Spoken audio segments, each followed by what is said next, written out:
Lumina client has been updated to MCPE version 26.0, and so I'm going to show you how to get it.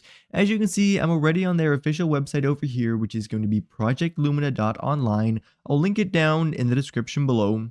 Here, you can view everything that they have to offer, but I'm just going to click on this download button, then continue to download, and this is going to bring you over to the latest release on their GitHub, where you can view the source code to verify that it is safe, of course, and we can click on this app-release.apk, then save it to our downloads. Now, as you can see in my downloads, I have the Lumina client release that I just downloaded, and so I can simply click on this, then click on install, and it's going to go ahead and install the Lumina client. Now that Lumina client has been installed, we can simply launch the app just like so. Now, this will sadly bring you to a Linkvertise link. This is because the developers also want to earn a bit of money.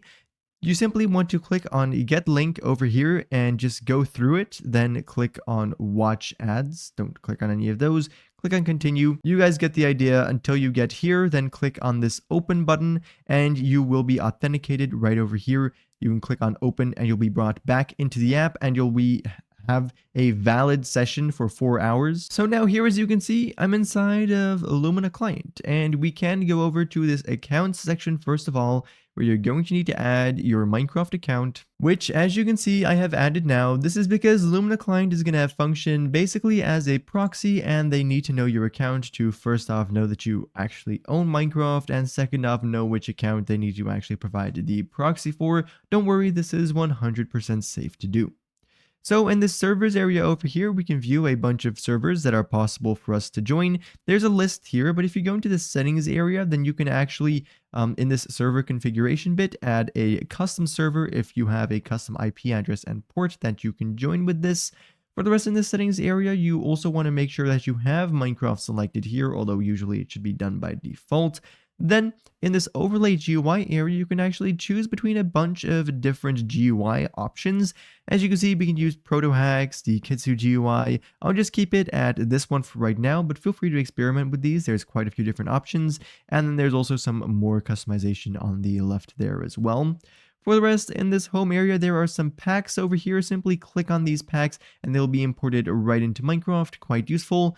Then there's also a realms area over here, which you can join realms with this in this section as well. You will need a web login. If you want a specific tutorial for that, then I will link it down in the description below too. But for right now, I'll just select a random server like Lifeboat and click on start over here. As you can see, the Lumina relay will be connected, and this is actually also going to automatically open up the Minecraft app for me.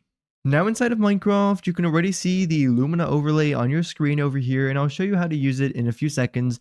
We can head into play, then go over to servers, and if you scroll down over here under other servers, you should see Lumina client over here, where you can simply join this server, and it's actually going to proxy you to whatever server you decided to join. In my case, that was Lifeboat. And now I have connected to Lifeboat through Lumina client, meaning I can use all the utilities that Lumina client has to offer. To use Lumina, you can simply click on the icon, which in my case is in the top left, and this will open up their Click GUI area.